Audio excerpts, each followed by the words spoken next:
Hi there, my name's Janie of the family Walsh. I'm an activist and a freedom fighter from Scotland. I've been active in the movement since basically about 3 weeks in, the first kind of gathering in Glasgow Green, when it was just everything was new. So I knew right from the beginning something wasn't right, and just started going to small gatherings in Glasgow, and it just went from there. I knew that the protesting and gatherings just were having zero impact, and I got in contact. I met a girl called Gillian of the family Alum. We got speaking. She told me about a lady who had the remedy for the solution, and her name was Jackie Phenoix. And as soon as she told me she was Canadian, I knew who she was because I seen her on the Charlie Ward show. So she said she was doing a tour of Scotland and she needed places to stay. So I done a wee bit of research, and it took me to Practical Lawful Dissent, where when I went on, as soon as I went onto the page and I seen David Robinson's picture or his video, I knew that that was the right remedy for me. I'd actually been into David Robinson about 15, 20 years ago. I kind of touched on a lot of his work, looked at it, listened to it. And the man always resonated what he was saying in my heart and my soul. So when I got introduced to Jackie Phenoix and the work she's doing, I felt this was the right remedy, and Article 61 in Magna Carta was the only solution to take down the regime. So she was touring she was touring the UK, and she was looking for places to stay and help. So I offered for her to come and stay in my house, and I used my venue at my work as a place for a redress meeting, and we also organised a place for a redress meeting in there. The first night she came, she drank 7 bottles of wine. I know Canadians and Americans can drink, but by God, could she drink. She started to get really drunk and really abusive, and luckily I had a friend here, Murray the family, Phillips, who can witness and verify everything I'm saying today is true, and he is my evidence. So the night she got drunk, she started saying that she got offered $30 billion for the Rothschilds to work for her to go and work with them, which we thought was very strange. And one thing just led to another. She was talking about going to this pig farm, and something really serious happened to her. The way she was speaking, it sounds as if she's been MK Ultra'd. She says that the regime has been monitoring her since she was born, because when she was 3 months old, her waters broke in her mum's womb, and she was a glitch in the system. So she's always been on the radar from the regime. The drunker she got, the more reckless she got with her tongue, the more abusive she got. And I knew I had 5 days of her living in my house like this. So at one point I wanted to just get her and throw her out my house, but I thought, you know what, this lady has got the answer, she's got the remedy. I need to just be honourable and just take a deep breath, and that's what I done. The next morning I woke up to maybe like 20 messages for different people, all voice clips forwarded from people that she'd previously stayed with in England, said basically the same thing. She's not to be trusted. She'd also said to umpteen people in England that why the fuck should she come to Britain and fight for our freedom, when the Brits are so fucking lazy they can't get off their arse to do it. And she did mention things like that to me in the previous night, which I thought was very odd. She bragged about having all the evidence, the 20 years of David Robinson's evidence. I seen it in my house. She had it in my house. She showed me it. She bragged about how she had this evidence that was going to set us free, and that this was the remedy. So I believed her, but the next morning when I woke up and I listened to all the messages, I wasn't sure what to think. I was like, oh. But again, I just thought, you know what, I need to be the bigger person and just try and see her for what she is. So I had my doubts right from the very beginning. I wasn't under any illusion at all. I knew she was a loose cannon. She had problems, and there just wasn't something quite right about her. But in the same breath, I thought, you know what? She knows her stuff. There's nobody else that I know would have the balls to walk in the Old Bailey and present the evidence the way she does. So again, I just kept saying, right, I'm a spiritual being. I just need to love her and just love her unconditionally and no judge her. And that's what I kept doing. So we'll fast forward a few months. I'm basically every Monday we've got redress meetings in Glasgow. I gave up my work basically to do the redress meetings. I've got a health and beauty salon in Glasgow, and it turned into it just turned into like an office basically. I just had paperwork, rows and rows and rows of notices.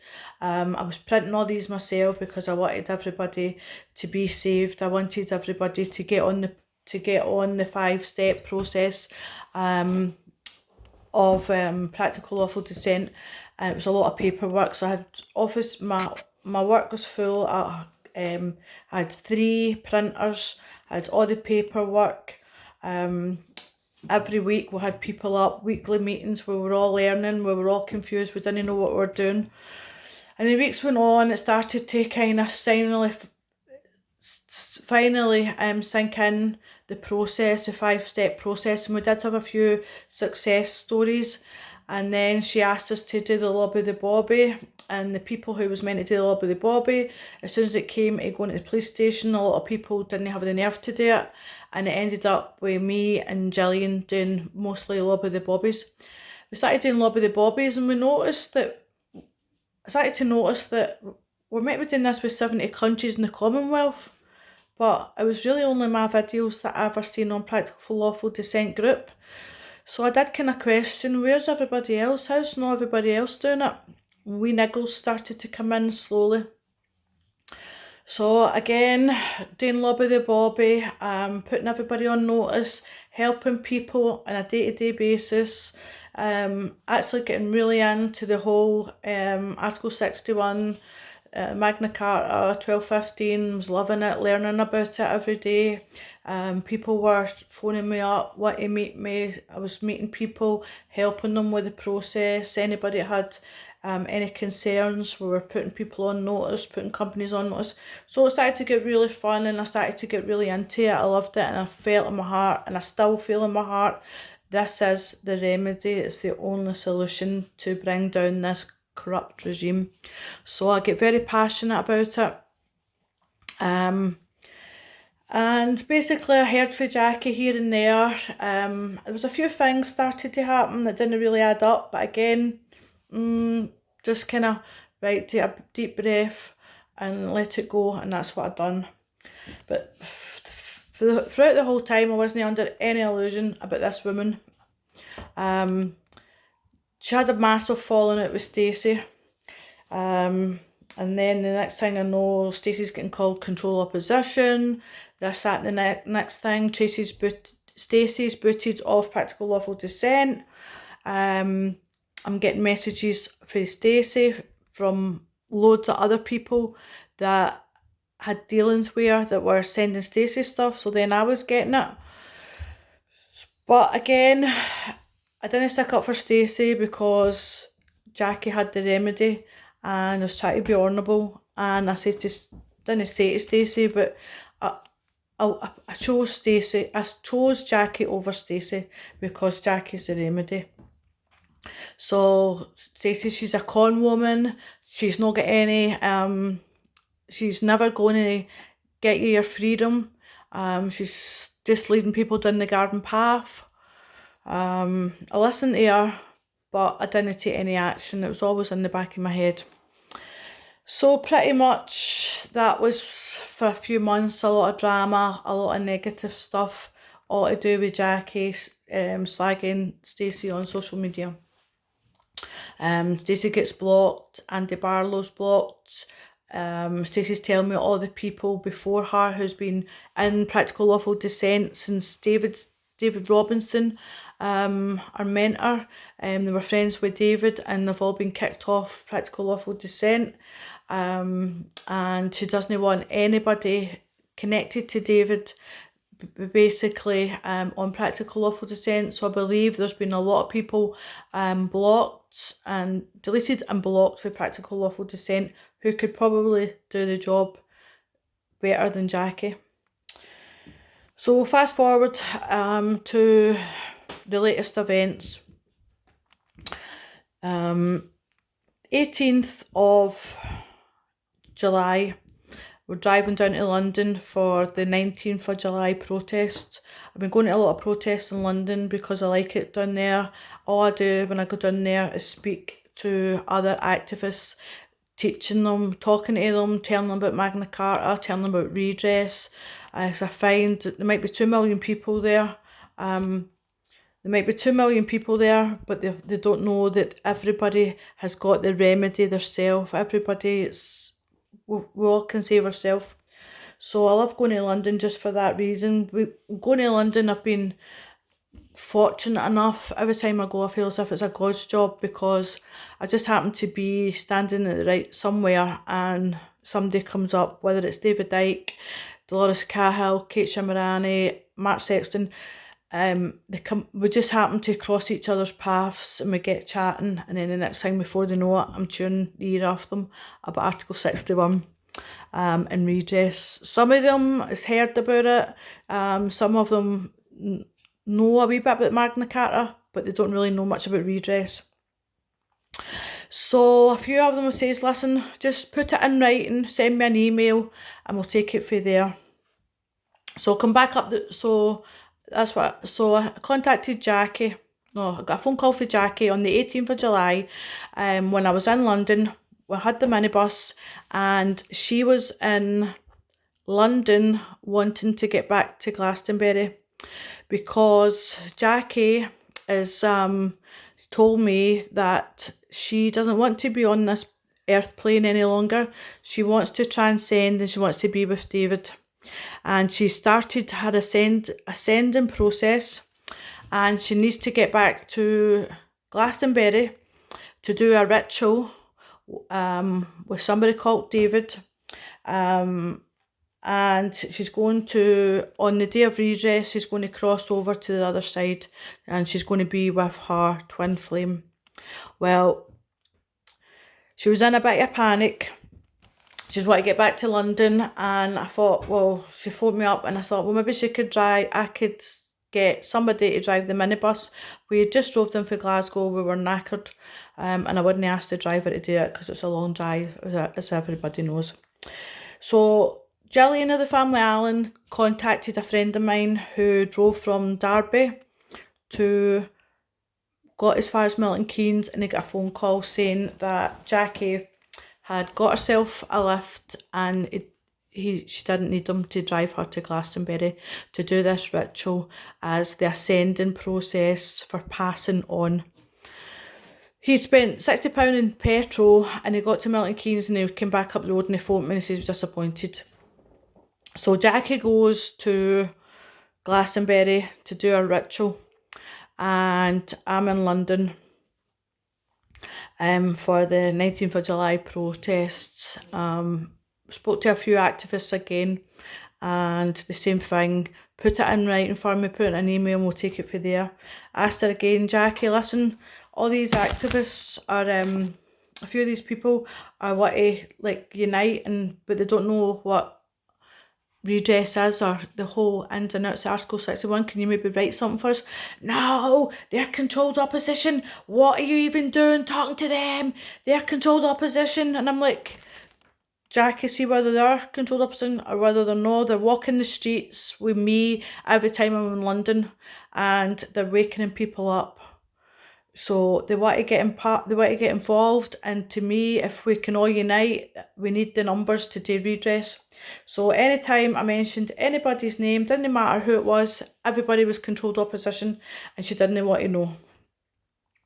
So back up the road, got a call saying that redress was happening. Got everybody rounded up, got to Glasgow, nothing happened. This has happened, I'm not going to go into every detail because it's too long, but basically she has told us 5 times.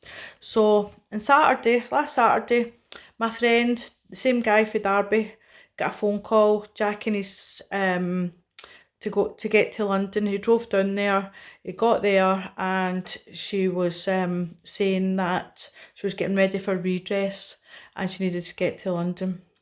So he stayed there the night, or he went there that night, bought her some stuff, gave her some money, bought her a top up, bought her bath oil at £20 because she asked for it. She needed it for the part of her ascending process. So that was on the Saturday. Seen on the Saturday, he goes back up the road. Sunday, we get a phone call, redress is happening on the Monday. Everybody comes to Glasgow, into my work, gets ready for redress, to seize the buildings, phone everybody up, cancelled all my customers, and redress didn't happen. 5 o'clock at night, it's not happening. So this was Monday. Then again on the Wednesday night, right, code blue, everybody, that's it, the final thing, redress, phone everybody up, get everybody organised, everybody's on standby. Comes into my work on Thursday, everybody's ready for redress on the Thursday. My friend for Derby drives down to Glastonbury, gets her on the Wednesday night, books her into a hotel. They phoned me on the Wednesday night. She's frantic on the phone, saying she's lost a piece of David's evidence, and she's just going to go. She's just going to go. Like, she's had enough. She's screaming on the phone. From a hotel room. She's in a double bed and he's in the single bed. She's screaming on the phone. That's it. She is going. She's had enough. She's going with David. She wants to be with David. She's had enough. She can't find the evidence. She's screaming. And then he puts the phone round and I see that he's bought a pack of cider. He's got dark fruits cider, and I know what she's like with cider, so I'm going like this. Don't give her any more drink, she's a nutter. So he's in the hotel room, kind of like, what am I going to do? I'm like, she's a nutter on the drink, don't give her any more drink. We'll get redress tomorrow. This was Wednesday night. This was a Wednesday night. Scotland was meant to have redress. We're the only person that knew about it. So basically, she lied to the people of Scotland that we were having redress so that he would go and pick her up. People in England, anybody in England, ask them, do they know anything about redress on the Thursday? They'll tell you no. Because I've spoke to them, they've reached out to me. So he's on the phone, frantic, which I'm like, she's a nutter, don't give her any more drink. He's like, I bought her a big pack, 20 cans of cider. I'm like, don't buy her any more. He's like, she's asked me to get her a top up. I've bought her fags. I've paid for this hotel. And I'm like, right, don't give her any more. And she's shouting, I just want to be with David. David's my soulmate. I'm leaving this planet. I'm going with David. And I'm thinking, don't go before you fucking get redress. I'm not going to lie. Do you know what I mean? I'm not going to lie. I was thinking to myself, So that's a Thursday. That's a Wednesday night. Thursday comes, same again, go into my work. Team Scotland's in my work. We're sitting there all day. Gillian never appeared, who's meant to be the team leader. 5 o'clock at night, Gillian didn't answer my phone, wasn't taking any of my calls. 5 o'clock at night, it's not happening. So I wasn't happy with Gillian. Very disappointed with Gillian, to be honest with you. And then she knows this, so, and she's going to see this video, but I don't care. It's tomorrow. Right, so stayed in my work. This is Wednesday, so I've been in my work since Left my house on Wednesday. I hadn't seen my son Thursday. This is Friday. We're seizing the buildings. It's a go. Again, everybody in Glasgow sitting on the groups. Nobody's heard anything. Phoning Gillian, couldn't get a hold of her. 3 o'clock, 4 o'clock, nothing. 4:30 got a message. Oh, the Commonwealth's been seized. We need to head to the BBC. We need to get the BBC as soon as we can. All the people have seized the buildings, and we need to take the BBC. We get everybody. We start heading to BBC. Get to the BBC. Everybody's coming from Ayr. People are coming down from Inverness. People are coming on motorbikes from Dumfries. We're gathering all the troops up. And then it must have been about 6 o'clock, Gillian appears with a text message. It's a stand down. So we are frantic by this point. Frantic, raging, what to kill her. And I says, I've had enough of this. We decided, you know what, we can't have this anymore. This is the 5th time she has called redress, and it's not happening. Previous to this, I've had text messages, I've got voice clips for different people, I've got all the proof. Anybody that wants the proof, just leave me a message. I'm going to put this on my Facebook. Leave me a message and I will send you any evidence you want. Phone her, jump in the cars, that's it. We're going down there, we're going to can see her, what's she playing at. Gets in the car, phones her up, we're like, Jackie, what you playing at? I just want to be with David. David's my twin mate. He is my soulmate. I can't do this shit no more. I need to be with David. I can't fight for your freedom if you won't fight for your own fucking freedom. People going and seizing buildings without a sleeping bag. And we're like, what? What's going on? She's like, I'm leaving. I'm going. I'm leaving this planet. So I'm thinking, well, if you're leaving the planet, at least let us have the evidence, because this is movements for the people, no a Jackie Phenoix show. Jumped in the car, headed down to London. Got to London, got stopped with the police because somebody tipped off the police we were coming. Luckily, it's probably a good thing the police didn't stop us, because if I'd have got her, I would have probably been inside for murder right now. Stopped with the police 2 minutes away from the hotel, and we decided, you know what, let's just go and see her tomorrow. Got to the hotel in the morning. Somebody told her we were coming, and she'd checked out and she'd gone. I haven't seen her since the day she stayed in my house. I am not a Freemason. I am furthest from being a Freemason. I'm not affiliated with anything, anything of the sort. If you go through Practical Lawful Dissent videos, you'll see me handing the police notice, putting the police on notice, putting the government on notice. I've been fighting this system for a long time. I was fighting corruption when my young sister died in 1996. So to say that I'm a Freemason, I'm working with the Masons, I'm a police informer, she's scraping at the barrel, because that is, anybody who knows me, that is far from me. I'm a rebel without a cause, and I don't like authority, and I've always fought the system since I was a wee girl. So I just wanted to let you all know, from me, that I have no evidence of David Robinson's. I have not seen Jackie Phenoix since the day I put her on a train in January. I've video called her plenty of times, and all the coordinators, the world coordinators, all know that she started her ascending process to be with David.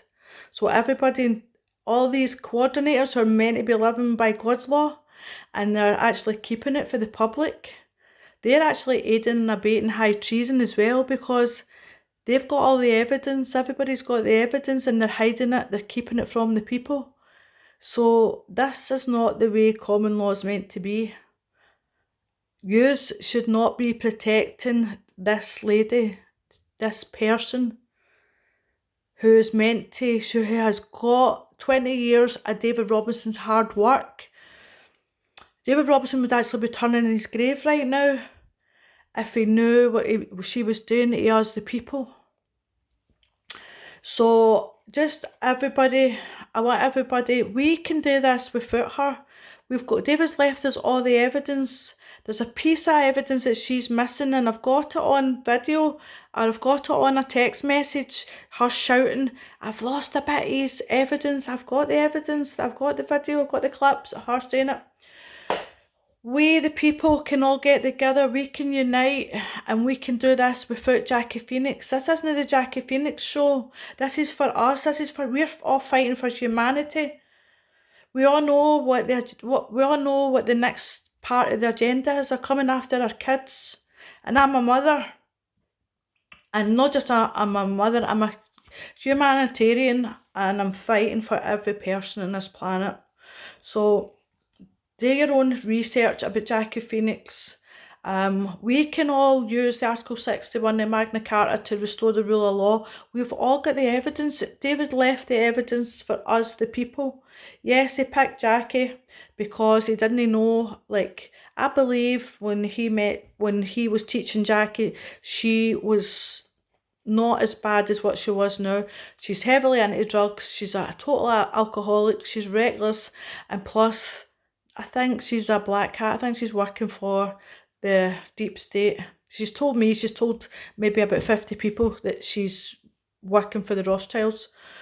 So take what you want out of this, guys, but just know I'm not a Freemason or anything to do with Freemasons. I'm just a single parent. I have my own business. I'm a raver. I'm not going to hide that. I'm a raver. I like to go out and dance. I like my football. And that's it. Anything you want to know about me, ask me. I'm an open book. I'm not an angel. I don't claim to be an angel. I don't want to be an angel. But I'm doing this for the good of humanity. Nothing else. Thank you for listening to me. And I hope you do your own research and look into Jackie Phenoix. Thank you. Bye-bye.